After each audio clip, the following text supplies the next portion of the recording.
Millions of Americans are bitten by a tick each year, but this year actually seeing an uptick with an especially higher number of patients seeking care in their local emergency room. So here to tell us more about it and how to stay safe is Emory Dr. Winawer. Good to see you, Dr. Winawer. Likewise, Elise. Good morning. Hey, good morning. Okay, so why are we seeing this uptick in tick bite cases? I feel like this is the answer to most questions. Climate change. It's getting warmer. We're spending more time outdoors, and then the interface between humans and nature is always expanding as well. So more people are going out into the woods and hiking and doing things that would put them at risk for greater exposure to insects and ticks in particular. Nothing like this close-up video of ticks. You know what I mean? Like, and then we showed one earlier. He had his head burrowed in someone's arm. Like, just okay. But how are these ticks, Dr. Winawer, finding their way onto our skin? They're opportunists. They basically lie low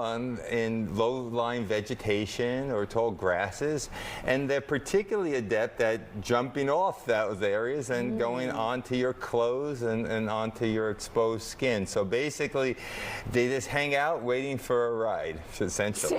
So they're good at what they do, it sounds like. You can see, they've got this down. Yeah, look how many pinchers they have, and they attach to the skin very, very well. And I guess it's good that they're only the size of a poppy seed, because at least initially, because that's why getting into how you protect yourself, you may not notice them, and that's a big thing, because if they're so small, and also for protection, we should say that when you go outside, you should wear long-fitting, long sleeves, tuck your shirt into your pants, wear light clothes. So you can see them? 100%. Okay, yeah. 100%. And just like we were talking about, since most of the time they're in the nymph stage, which is the size of a poppy seed, you may not notice them. Ooh. So if you're in a highly prevalent area or in the woods, when you take off your clothing, look into your skin folds, look under your belt line, in your hair, all the places where you might not necessarily give it a look. And then if you're really concerned too that it could be on your clothing, which sometimes you can spray D to 20 to 30% insect repellent, is an excellent way to also repel these critters. But then if you're even worried about it, you could toss your clothes in the dryer for 10 minutes. No tick is going to survive the heat of a clothes dryer for a good 10 minutes. That's a good tip. I'm glad you shared that with us. Okay, so let's say you do find a tick on your skin. How do you remove it?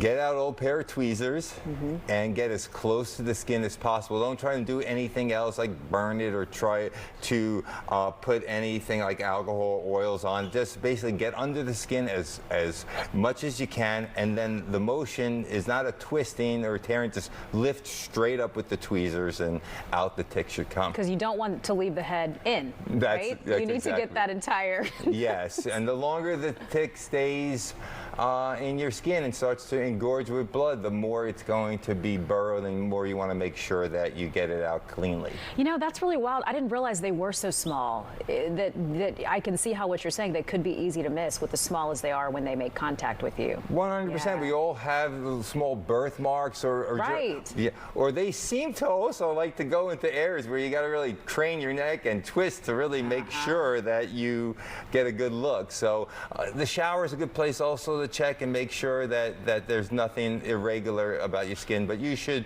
do a skin survey when you come in from the outdoors, generally regularly. You can tell it's been a while since I've been bitten by ticks. I'm asking these questions legitimately, trying to come up with answers.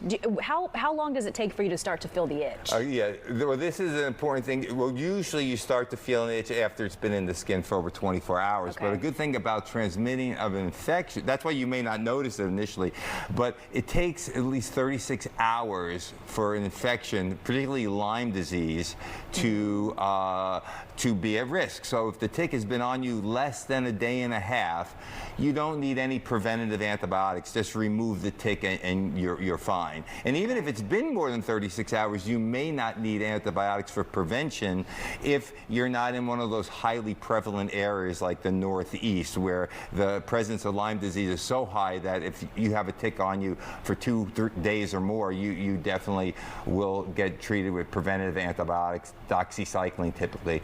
But then if you don't notice it and you develop a tick-related illness, you might develop fever, fatigue is a really big one, headache, chills, muscle aches, arthritis symptoms as well. So you have to be really, really cautious. And in those cases with Lyme disease, most patients, but not all, will develop a classic bullseye rash. And if you see that about a week after exposure, but it can happen up to a month, then that's characteristic with the symptoms I described. And in those cases, you'll need 2 to 3 weeks of antibiotics for that. But we never want to let it get to that stage if we can. So prevention number one, and then quickly looking over your skin and removing the tick if you see it. Okay, talking ticks this morning. Now that I have the heebie-jeebies from it. But good stuff. Thank you so much, Dr. Winawer. My pleasure. Hopefully you could avoid being one of the millions each year who... Hopefully so. You too. That's right.